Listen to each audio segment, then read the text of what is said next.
దేవునికి స్తోత్రం. ప్రభునందు ప్రియమైన దైవజనమా, మీకు నా హృదయపూర్వక వందనాలు. ఈరోజు ఒబేదేదోము గృహములో మరి దేవుని యొక్క పరిశుద్ధ మందసము వలన అతని యొక్క గృహం ఏ విధంగా ఆశీర్వదించబడిందో చూద్దాము. ఈ యొక్క వాక్య ధ్యానం కొరకు చిన్న ప్రార్థన. మహాగణుడును మహోన్నతుడును పరిశుద్ధుడు అయిన తండ్రి, నీకు వందనాలు ప్రభువా. ఈ యొక్క మధ్యాహ్నకాల సమయంలో ఈ యొక్క నాయన పాఠం వివరించుటకు నాకు నీ పరిశుద్ధాత్మ సహాయం అనుగ్రహించండి. వినిచిన వారికి మరి దీవెనకరంగా చేయమని మా ప్రభును ప్రియరక్షకుడైన యేసయ్య నామమున ప్రార్థించి పొంది ఉన్నాను నా పరలోకపు తండ్రి, ఆమేన్. 2వ సమూయేలు గ్రంథం 6వ అధ్యాయం 11-12 వచనాల్లో చూసినట్లయితే, యెహోవా మందసము 3 నెలలు గిత్తీయుడైన ఒబేదేదోము ఇంటిలో ఉండగా యెహోవా ఒబేదేదోమును అతని ఇంటి వారిని అందరినీ ఆశీర్వదించెను. దేవునికి స్తోత్రం. దేవుని మందసం అతి పరిశుద్ధమైనది. దేవుని మందసం ఉంటే దేవుని సన్నిధి మనతో ఉన్నట్లే. ఆయన పరిశుద్ధ మందసము ఇశ్రాయేలుకు ముందుగా నడిచింది. ఆయన మందసము ఇశ్రాయేలుతో ఉన్నప్పుడు ఇశ్రాయేలులకు దేవుడు ఎన్నో విజయాలను ఆయన అనుగ్రహించాడు. మరి ఇశ్రాయేలులో దేవుని మందసం లేనప్పుడు మరి వారు ఎంతగానో పరాజయ పాలయ్యారనమాట.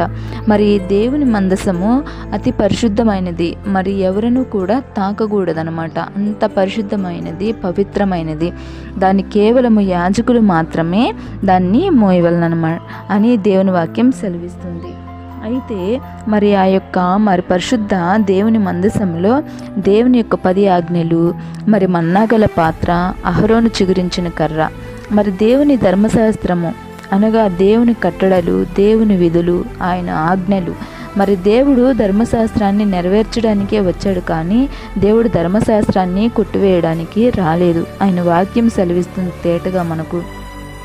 కాబట్టి ఆయన ధర్మశాస్త్రమును మనము అనుసరించి నడుచుకోవాలని మరి దేవుని వాక్యం సెలవిస్తుంది. దేవుని ధర్మశాస్త్రం అనగా ఆయన యొక్క 10 ఆజ్ఞలు. మరి అలాగే మరి మన్నాగల పాత్ర, ఆయన ఇశ్రాయేలీలను పరలోక మన్నాతో పోషించిన దేవుడు. మరి అలాగే మనల్ని కూడా పోషించే దేవుడు. ఆయనే మన పోషకుడు.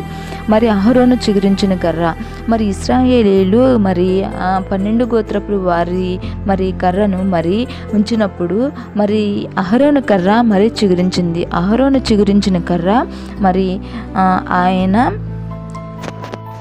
యందు భయభక్తులు గల వారందరూ మరి అదే విధముగా మరి చిగురించాలని ఆయన అహరోను చిగురించిన కర్రను మనకు సాదృశ్యంగా ఉంచాడనమాట. కాబట్టి ఆయన యందు భయభక్తులు కలిగి జీవిస్తే ఆయన మనలను చిగురించే దేవుడు. మరి దేవుని మందసము ఆయన కట్టడలు, మరి మన్నా పాత్ర, మరి అహరోను చిగురించిన కర్ర కలిగిన మందసము ఒబేదేదోము ఇంటిలో ఉన్నప్పుడు ఒబేదేదోము ఇల్లు ఆశీర్వదించబడింది. అలాగే మన కుటుంబంలో కూడా దేవుని యొక్క వాక్యము, ఆయన సన్నిధి, ఆయన మరి దేవుని పరిశుద్ధ మందసము మరి మన గృహంలో ఉన్నట్లయితే మరి మన కుటుంబాలు కూడా శాంతి సమాధానములతో, నెమ్మదితో, మరి మనం చేసే ప్రతి పనిలో కూడా ఆయన తోడు కలిగి మన ఇల్లు ఆశీర్వదించబడుతుంది. మనం చేసే ప్రతి పని కూడా దేవుడు ఆశీర్వదిస్తాడనమాట.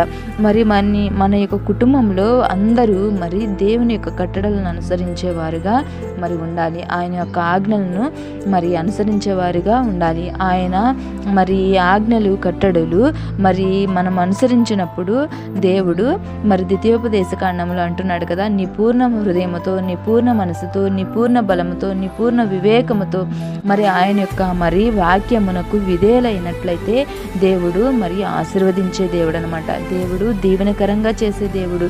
మరి ఆయన మనలను పోషించే దేవుడు. ఆయన మరి మనలను చిగురింప చేసే దేవుడు. ఆయన వాక్యము మన హృదయంలో, మన కుటుంబాల్లో ఉన్నట్లయితే ఆయన మరి నూరంతలుగా ఆయన దీవెనకరంగా చేసే దేవుడు. ఒబేదేదోము గృహములో ఆయన చేసిన పని అంతటిని అన్ని విషయాల్లో కూడా ఏ విధంగా ఆశీర్వదించాడో అదే విధంగా మరి దేవుడు మనల్ని కూడా ఆయన దీవెనకరంగా, అనేక మందికి ఆశీర్వాదకరంగా మరి ఆయన చేస్తాడు. దేవుడు ఈ యొక్క మాటలు మీ అందరి వెనుకడిలో దీవించి ఆశీర్వదించి ఫలింపచేయునుగాక. ఆమేన్.